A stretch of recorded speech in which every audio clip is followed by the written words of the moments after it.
What is up, dudes and lady dudes? Welcome back to Just Nuts, guys. Today we've got more Yu-Gi-Oh! Reveals. We've got, what, 8 or 9 new cards for a brand new archetype we've never seen before called the Holy Knights. Now, I don't know if that'll translate exactly over, but still, it's going to be something dope, hopefully, in that realm of name schemes. So, really excited on this one. This archetype looks so clean. Sorry it's coming out a little late. I just literally, the news, I found out about it yesterday, or today morning, last night, whatever. No, it's today morning at like 9 a.m., but I had to go to work and I just got off. It's literally, or I just got home actually. It's 10:30 at night. So it's been a while and I'm trying to get to it. I want to get it out to you guys because I'm really excited for these cards. I think this is an awesome new archetype. I don't know how meta they are, but let's get into it. So I've already read most of these, but we're going to go over them anyway. We're going to start off with the main deck boss monster here, which is Radiant Sayaru. It's a big dragon. It's a big light dragon. He's a level 7 light dragon effect monster. 2,500, 2,300 are the stats, and his effects read as follows. If this card is normal or special summoned from your hand, you can target one card on the field, destroy it. Okay? Second effect, cannot be destroyed by battle with a dark monster. Also, cannot be destroyed by a dark monster's effect. Okay. Little protection effect, not crazy, but a lot of dark attribute decks end up in the meta, so not the craziest effects.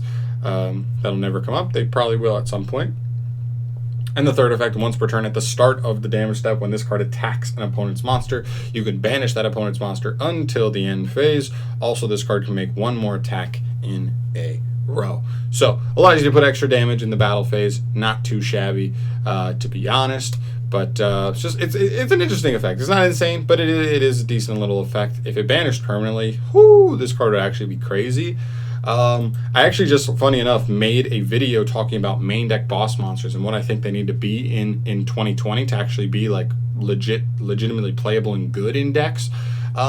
And I think the one thing this card is missing is its ability to be an extender by itself. It has no way to actually summon itself, and that's the only thing I worry about. Other than that, I'm liking what I'm seeing here. I know for a fact there are quick ways to summon him during your opponent's turn to just get a quick pop. He has the protection from the dark monsters, fine. And then in the battle phase, he also has like that bonus to allow to put more pressure on your opponent, and getting those banishes can actually be pretty clean sometimes because you could do something like banish a Nibiru token. Well, the tokens don't come back, even though this says come back on the end phase. And then you still like get to attack her directly. So there's some weird interactions there that are pretty cool. I think it's a decent card overall. I just wish it had a way to summon itself to trigger this effect as well. But unfortunately, it doesn't. So still a pretty good card though. Moving on here, we've got Holy Knight Rael. This is like the best main deck monster. It's a level 4 light fairy effect monster. Now looking at these, you might have said these are Teller Knights 2.0. Like they're all warriors. Actually, they're fairies. So keep that in mind. It's an 1,800 attack points, 700 defense points, and it has 2 hard ones per turn effects. One more thing I want to mention here. So there's nothing here that says that these are hard ones per turn. So if you could summon this card, bounce it back to your hand, which there are ways to do that, and then summon it again, you could pop 2 separate cards. So keep that in mind as well. Okay. And then so we get to this guy. Sorry, coming back to this. 2 hard ones per turn effects. When this card is normal summoned, you can add 1 Holy Knight spell or trap card from your deck to your hand. Okay, it's a Rhoda-esque card, or actually more of a Stratos-esque card. Still pretty good. Second effect, you can banish this card from your graveyard, then target a Holy Knight monster in your grave and special summon it. That's also very, very solid. I think this card all around is just really, really solid. I mean, the first effect's really good. The only thing I can complain about the first effect for is the fact that it's not on normal summon or special summon, because I know for a fact there are other ways to like special summon this later on. And if it could be, it'd be a lot more interesting, but unfortunately it's not. But still, whatever. It's still pretty good, and it's just your best normal summon, and then still getting this added bonus later on to just get a free body back on the field is also pretty clean. So very, very good card there. 2 good starts to the archetype. Next up, we have Holy Knight Estelle. This is a level 4 light fairy effect monster with 500 attack, but a big old booty and 2,000 defense. You can only use this card's first and second effects once per turn each. First effect reads as a quick effect. Target 1 light monster you control. So targeting is cost, not tributing. then you're going to tribute that target. And if you do, special summon one level 7 light dragon monster from your hand. So the only downside to this is it kind of needs to be set up with specifically a level 7 light dragon monster. I wish this said like tributed to special either a light dragon monster or a holy knight monster, because you'd be able to just like drop a holy knight out of your hand as well. Just get a little bit of added versatility. But unfortunately, it's only those level 7 light dragons, which is fine. It allows you to quick effect drop him on your opponent's turn to then get his effect to pop something. So there's disruption right there. Seems fairly easy to set up based off of how the archetype wants to work. All in all, can't complain, right? And his second effect reads, you can banish this card from your graveyard, then target a level 7 light dragon monster you control. It gains 1,000 attack to the end of the opponent's turn. Again, I kind of would have liked to see this be a light dragon monster or a holy knight monster, because imagine if you could just banish this to make this guy 28 or banish this guy to make this guy 25. Like, that would be nice little versatility there to, even if you got negated on your plays, stopped on your play, as long as you still had a monster on field, you could still potentially just beat over something to try and maintain board control. Unfortunately, that's not the case, but still, nonetheless, it's a nice little bonus effect. I'm not really complaining too much. It just seems a little specific. I wish it was a little more versatile to the archetype as a whole, but whatever. Then we move on to the last main deck monster. We have Holy Knight Flamel. He looks dope. All of them look dope, to be honest. I think this one's my favorite looks-wise, then this one, and then this one, which makes sense because that's the order they go in terms of how good they are. Because this guy is a level 4 light fairy. Okay, Ties of the Brethren, we in there. 1500 attack, 1000 defense. You can use either its first or second effect once per turn and only once per turn. So if you pick one, you cannot use the other one that same turn. When your opponent's monster attacks, you can send this card from your hand or field to the graveyard to special summon a level 7 light dragon from your hand. Okay, it relies on your opponent attacking, but it can activate from hand, so it's possible you can use it as a hand trap if your opponent's not expecting it, to then drop the dragon and pop a card. Could work, okay. Not the worst, but not amazing. I wish if that was just a quick effect, I'd be way more about it. And the second effect, as a quick effect, you can banish this card from your graveyard, then target a level 7 light dragon monster you control or have in the graveyard and add it back to your hand. Now that's a better effect. That's honestly better than the first effect. That's actually pretty nice because, like I said, this is not a hard once per turn, so you could potentially summon this, pop a card, use him to bounce it back to your hand, and then if you had any other way to get it back out on the field, pop another card. Not half bad. I love the idea of reloading this into your hand. Just drop it again, drop it again, drop it again. Pop, pop, pop. That's what this deck needs to be able to do to actually do things, it seems. But that's actually not half bad. I don't hate that effect, to be honest. Then we move to the spells. Okay, we have Holy Knight Bellfire. Bellfire? Bellfire. It's a normal spell. You can only activate one per turn. This seems dangerous. We've seen this before. Nadir Servant. Whoa. Add one Holy Knight monster or one level 7 light dragon monster from your deck to your hand. I like that that's generic, and I like that a lot of those are generic. So, because that means like in the future, Konami could just make a really strong level 7 light dragon. It seems specific, but all it takes is one, and that could help break this deck wide open. So that's very good. But also, I like that this is, unlike the other one, it can also just search a Holy Knight if you want it to. Also very good. Okay, so it adds one of those from your deck to the hand. Great, it's a Rhoda. Then, if your opponent controls a dark monster while you control no monsters, you can special a level 7 light dragon from your hand.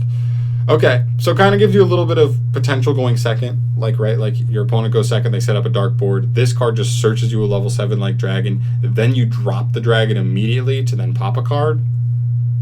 Not terrible. I mean, there's a lot of things, like there's a lot of ways for your opponent to disrupt that, but it does kind of fetch a disruption at the very least. And when, spells that bait disruptions are very, very good because it doesn't cost your normal summon, it doesn't cost commitment to the field, and but it does still clear a disruption out of your way. So still a very good card nonetheless. I like this card a lot. Moving on to the next one, this is a field spell, Holy Night Sky. It's a field spell card. You can only use this card's second effect once per turn. First effect reads, during your main phase, you can normal summon one Holy Knight monster or level 7 dragon monster in addition to your normal summon or set. You can only gain this effect once per turn.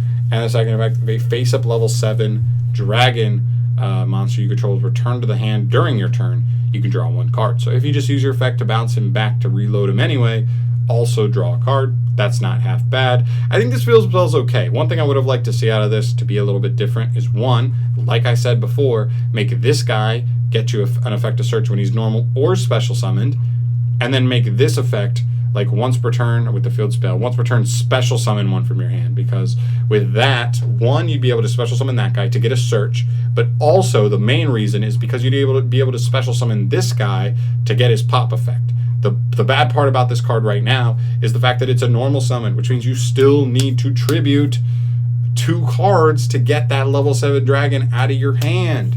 I don't want to give up 2 cards. I don't care about the extension. It's not a good extension if I have to go -2 just to get 1 on the field. No way.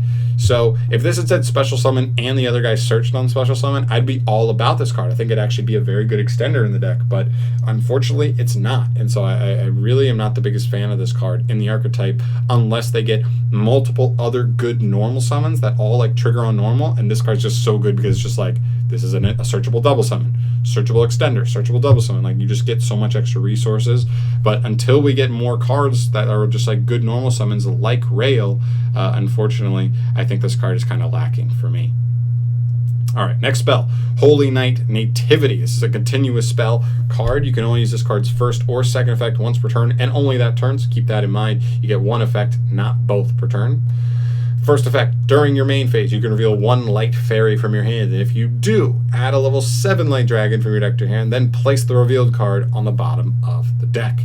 Second effect, if your opponent activates a card or effect, you can special summon a level 7 dragon monster from your hand. This card's also okay. I think if this card was just reveal light fairy to add, but don't put the light fairy back in your deck, I'd like this card so much more. Honestly, so much more.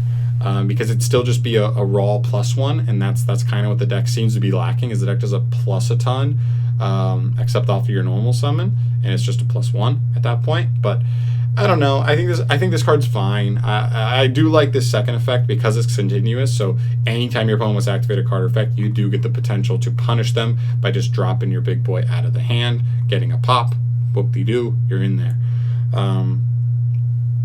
So yeah, I think it's fine. I honestly like this card like more than this card, unless I'm missing something with how good this card can be. I kind of like this one better, to be honest.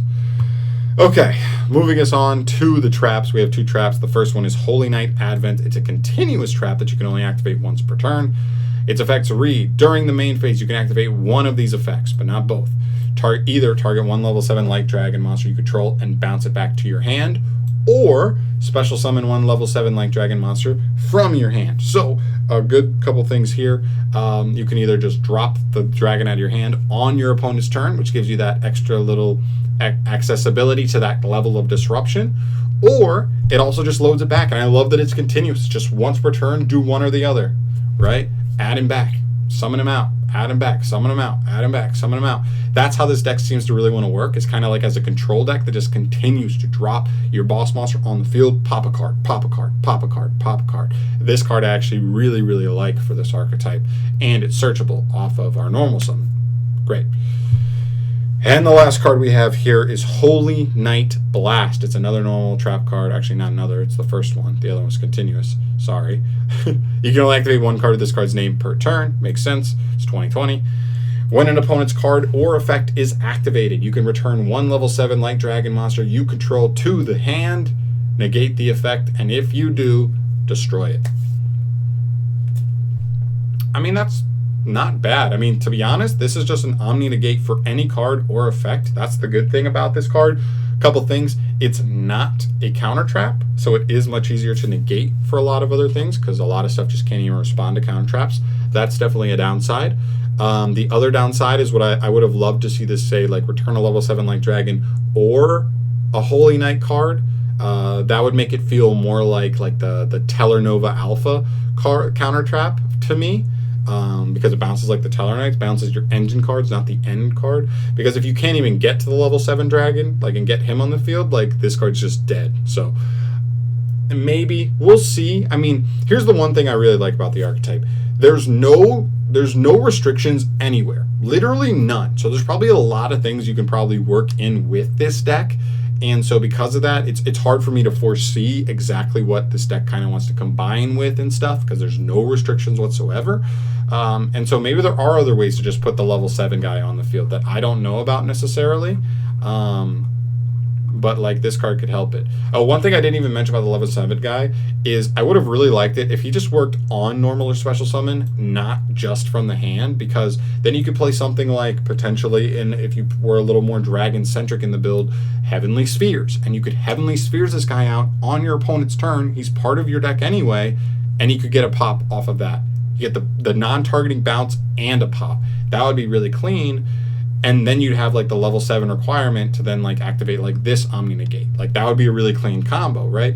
But unfortunately, that's not how it works. But I do think this card could have a place in the deck if you do play it. It's probably one of, at most, it's a 2 of, but I don't even feel that comfortable with that. I'd probably play it as a 1 of out the gate. But overall, I think the Archetype's very, very cool. I think aesthetically, it's awesome. I think it definitely needs more support. I do love the fact there's no restrictions, because it does open up the door for a lot of potential combinations. There is like fairy support already in the game, so definitely have to go back and look through some of that stuff. And I think it's cool. Unfortunately, I just think in 2020 you need to be able to do more than just drop a monster on the field and pop a card. You got to be able to do more than that. I don't see that necessarily here just yet. But I mean, I've already seen people speculating with like this card. There's like a little guy here and a little guy here. Maybe there's 2 more monsters on the way later on. That could be the support we're looking for. I definitely think the monsters are lacking. I think you have an awesome search card. You have an extender. You have like an extra card as well to help you have with consistency. So I think the Archetype has a nice start. I think it's awesome. I think it's very, very cool. I want to build it, but I don't think it's going to be competitive out the gate. Hopefully we'll get more support down the line to like allow it to play competitively, but that's where I'm leaving it for now. That's going to wrap us up here, guys. Thank you so much for watching this video. As always, subscribe to the channel if you have not yet. You want to see more just review videos like this one. And I'll see you in the next one. I love you. Peace.